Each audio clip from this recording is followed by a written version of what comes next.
Hello and welcome to this week's program of the Rotary E-Club of Silicon Valley. We are part of Rotary International with 1.2 million members in 36,000 clubs around the world.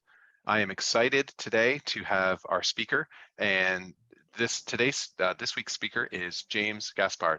He is the founder and CEO of Biochar Now, and his company has developed, perfected, and patented a pyrolysis technology. I really look forward to learning about it, and that's what we're going to do today. James, please take it away. Thank you, Nick, and thank you for the invitation to speak to your organization. Just real simply, I'll just basically give you an idea of what biochar is and then the applications. The caveat I give is that when I'm speaking about biochar, I'm speaking about the product that our company makes. Because if you Google the word biochar, there's over 1 million hits. And, we're the only technology and company that's been formally approved by the EPA to produce our product and release it into the environment in an unrestricted manner. The promise of biochar is just incredible. So there's a lot of people out there pitching, high carbon ashes and stuff. And all carbon has a home, but ours has unique properties. So as I've worked through it, this is an electron microscope photo of our carbon. And you notice that it's very, very clean. What you're looking at is a piece of wood that has been basically gone through a chemical reaction for almost 10 hours.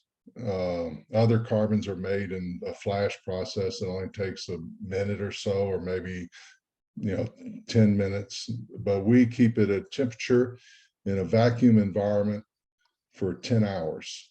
So what we're doing, we put non-merchantable wood in our technology, in our kiln, and it's trash wood, landfill diversion, pallets, crates, dead trees. We started this company to use the dead pine trees and the beetle kill infestations in the West. And now we'll now chase forest fires. We clean up forest, charred wood after the forest. We'll take down those trees. We take all the waste, all the slash, as I said, landfill diversion. So we take everything that's non-merchantable that would have gone in the landfill and just created methane. We divert it, create this product, which is carbon negative. So for every ton of product we produce, we actually sequester 3 tons of carbon dioxide. And we've already pre-sold over 1 million carbon credits to a large corporation, a large oil company.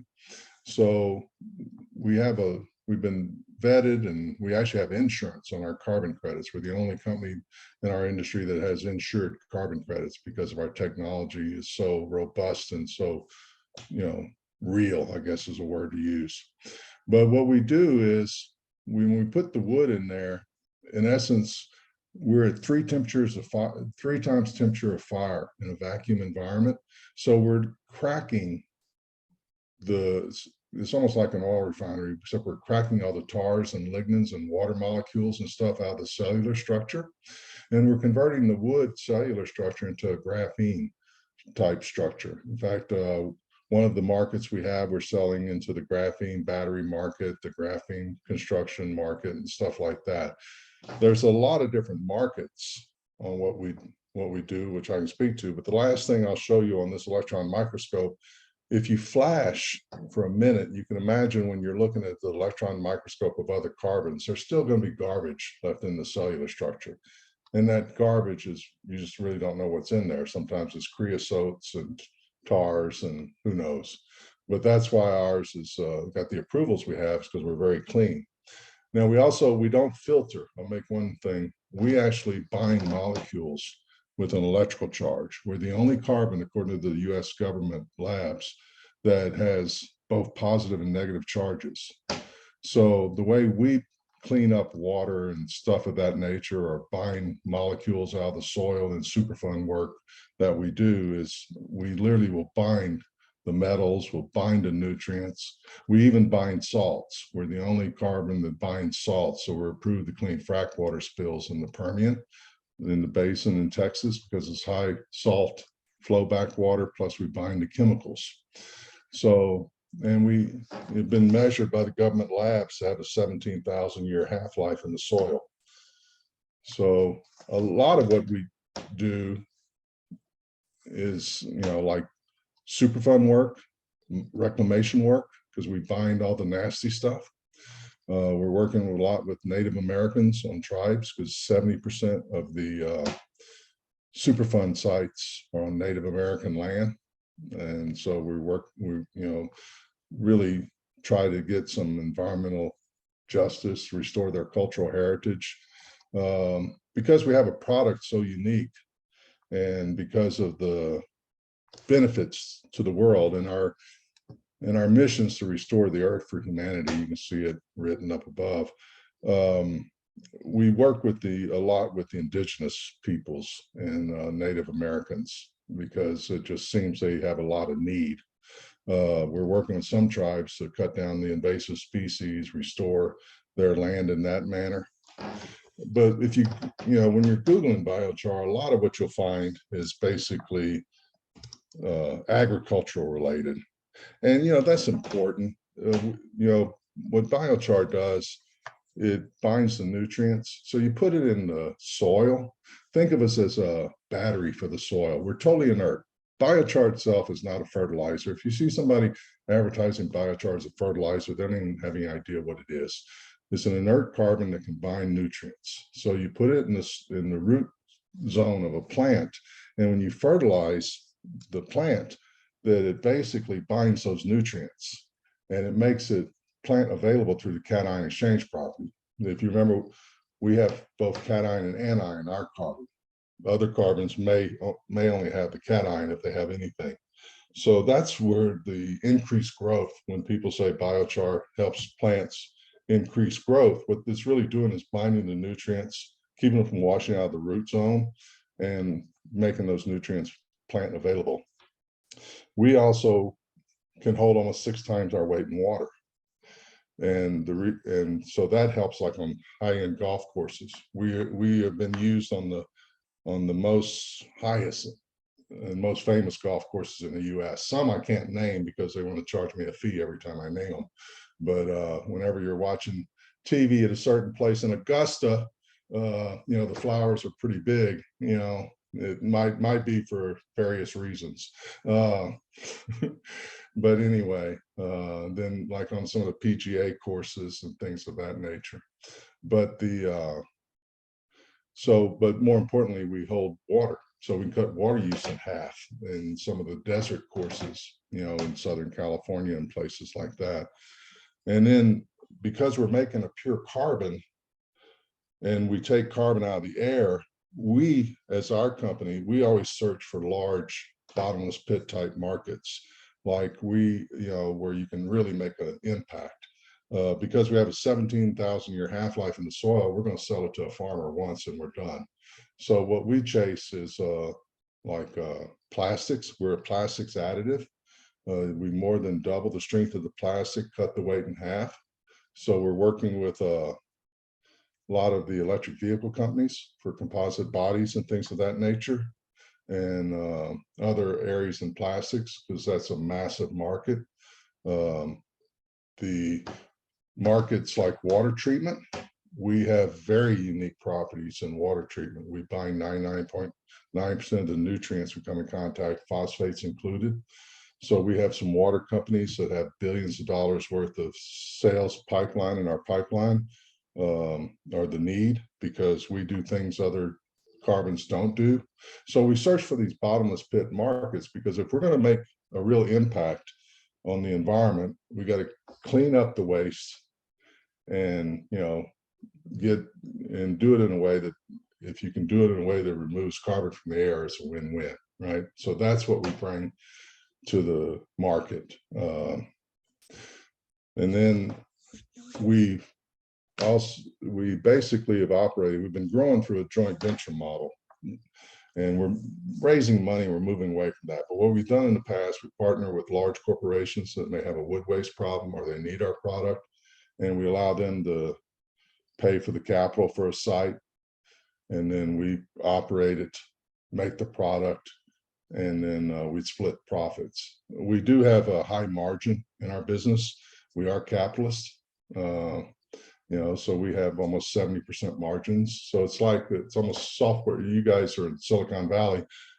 We're not quite software margins, but we're getting close, but it's making a hard product. It's like that. We do have 16 patents on our technology. We also have patents on the use of our product in water filtration. So that's basically us in a nutshell. I'm sure there's plenty of questions, but we just make a carbon. We have approvals that other people don't have from government agencies in various countries. We create carbon credits, and we try to do our best to clean up waste wood problems and create something useful and profitable out of the waste wood. Well, fantastic, James. Thank you very much. I think we're going to move to the Q&A right after we introduce the folks we have on the recording. So from our club, we have our president-elect, Nick Lagarde, up in British Columbia. Here in California, we have Shag Shagrin, our paella master. My name is Rushton Hurley. I'm the programs chair, and we also have friend of the club, Aggie Freeman, who is in Merced Sunrise. So Aggie, good to have you joining us as well. Thank you. Yeah, good to have you. So let's have Nick start the questions. Go ahead.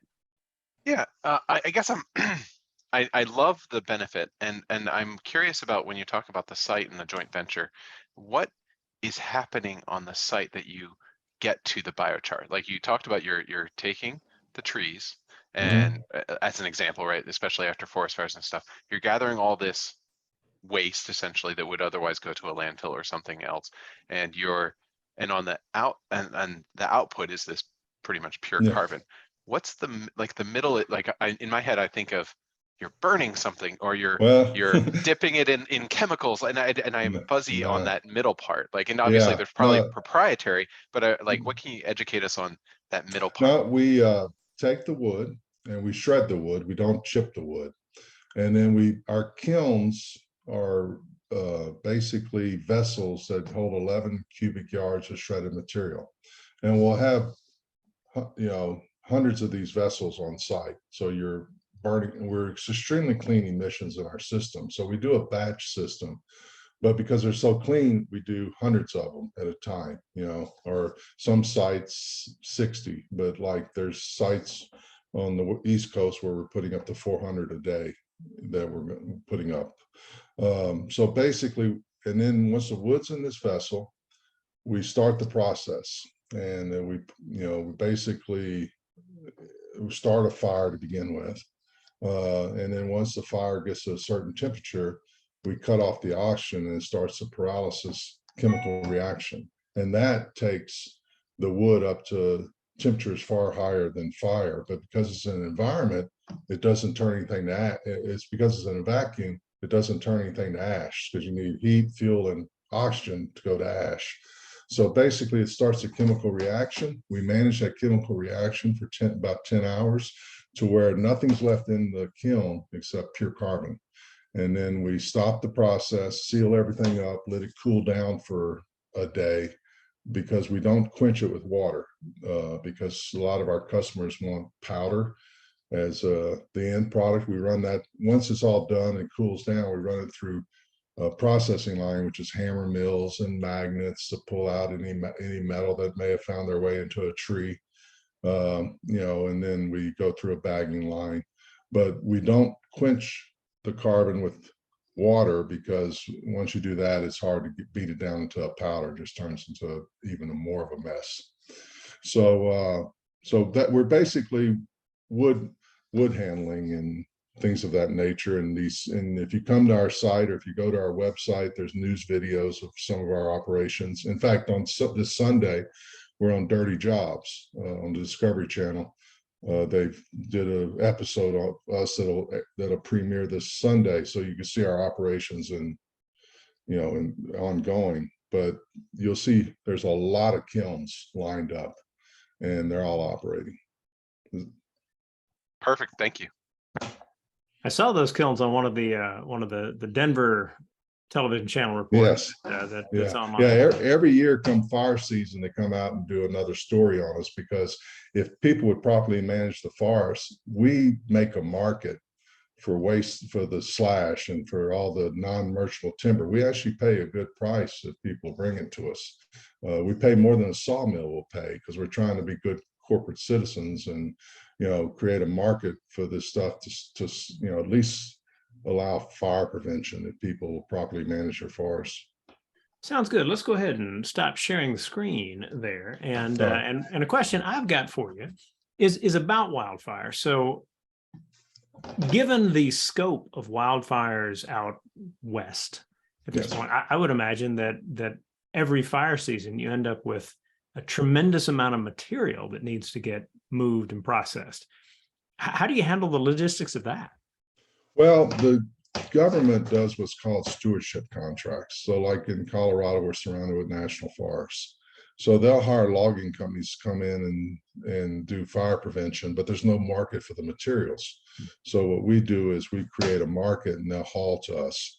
Our equipment is portable. When I first started this company, the idea was to go into the forest and bring the equipment into the forest. But I also, in full disclosure, I'm a lawyer, so don't shoot me, but I also have an MBA. So you do the numbers real quick and you discover it's cheaper to bring the wood out of the forest to a centralized location, as long as you don't go more than 50 miles, and operate at more of a centralized location where you can get good labor and stuff like that. So we basically contract with logging companies and with people hauling waste wood to the landfill. They'll just dump on us instead of go to the landfill. Like as an example, the Marshall Fire, you may have saw it on the news a year ago, over 1,000 homes were burned. Well, FEMA set it up to where they went in, scraped all those homes, hauled the trash to the landfill, but any wood had to be brought to us. So they, there's just one example of how it's done. So then the contractors brought us all the wood that was out of that fire that didn't, that like the trees they had to clear out, the Christmas trees in their yard or whatever. We got all that and we turned all that into carbon, which would help to recover some of the costs to clean up. But more importantly, they were able to create, I think we created over 3,000 carbon credits, 3,000 tons of carbon credits off of the wood off of that neighborhood. Impressive. So Aggie has a question for you. So what led you to this, this field? What is it that in your story that got you there? Well, I'm a serial entrepreneur, and my last company was an electric vehicle company. We sold it to an investment group, and then I'm one of these evil people. I bought what's called an infill piece of property in the national forest, because sometimes the government can't buy up the forest in the national parks, right? So ended up with an infill piece, and then the beetle wiped us out. I mean, I had a valley all to myself. And then it's just basically the beetle killed everything. So what this was trying to figure out something to do with the dead trees to make it cost effective to go in and clean out the beetle kill. And that's what started this. So I've been doing it for 12 years. We've put over $35 million into this technology. And, it was supposed to be a 6-month project and a couple of $1,000s. My wife continually reminds me of that. Anyway, so that's what started it, trying to clean up our land. Well, fantastic. I mean, it sounds like you've got the system down on this such that yes, and we have it unique. We have 16 patents, but I mean, we went one path, everybody else went the other path. We create a unique carbon that has properties no one else has. And that's the government telling me that after they've tested thousands of carbons. Got it. So question that came in from the chat, thinking about how PG&E handles like forest management, things like that, or to the extent that they do. Yes. That obviously has some kind of relationship to wildfire issues. Yes. Is that something you can speak to? I can tell you that they are well aware of their problems, and I can tell you they're aware of our company, and we're trying to come to some type of understanding up in Northern California. One of the locations, we've already got a permit, air permit to locate, but one of the locations would take nothing but PG&E wood. So that would be a location with a set of kilns that Yeah, run on your processes. because what we're doing is we're expanding right now all over the world. We even have a site going up in Thailand, but because these problems are all over the world. But we have several permits to build in California, and all the sites in California would use waste wood. Now, some of them is already burned. I mean, we're chasing fires there as well. But one site is basically, assuming we can get the contracts in place, and we're not dealing directly with PG&E, we're dealing with the people that harvest the wood off PG&E's right-of-ways. It would be all to help to assist the cleanup of those right-of-ways and do it in a way that stretches the dollars, because there's only so many limited dollars for cleanup, right? But if we're paying for wood that nobody else would ever pay for, the hope, at least on my side, is my customers don't take all the profit and put it in their pocket. They go clean up more wood, because I'm buying from the loggers on one end and selling to customers on the other. You mentioned at one point that that you're going to be featured on Dirty Jobs. Those watching the recording might have already seen it, for that matter. But no, it hasn't premiered. It's premiered this Sunday. Got it. Yeah, it's the new season.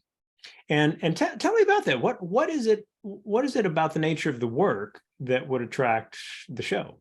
Oh, it's nasty. It's nasty. Anybody working in carbon, you end up covered black at the end of the day.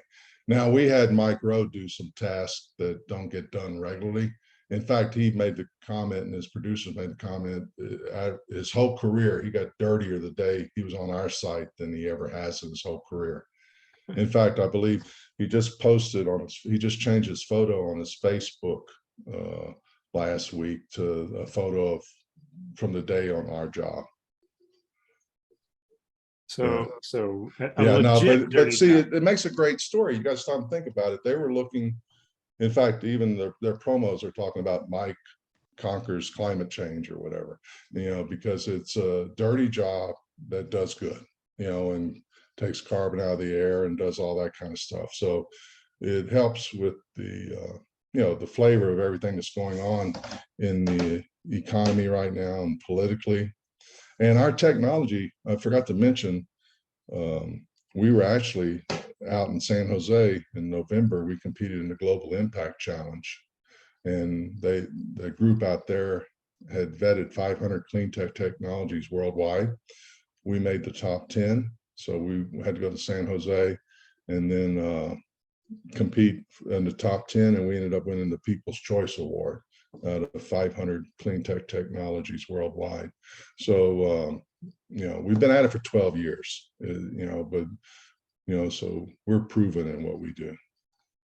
That's fantastic, James. Well, what we're going to do is going to wind things down. I'm going to give kind of the standard finish to all of this, and then we'll hand it back to you for the final word. But for all of you who have joined us in watching this, you either joined us on the Rotary webpage, or our club's webpage, which is siliconvalleyrotary.com, also available via rotary.cool, because that applies.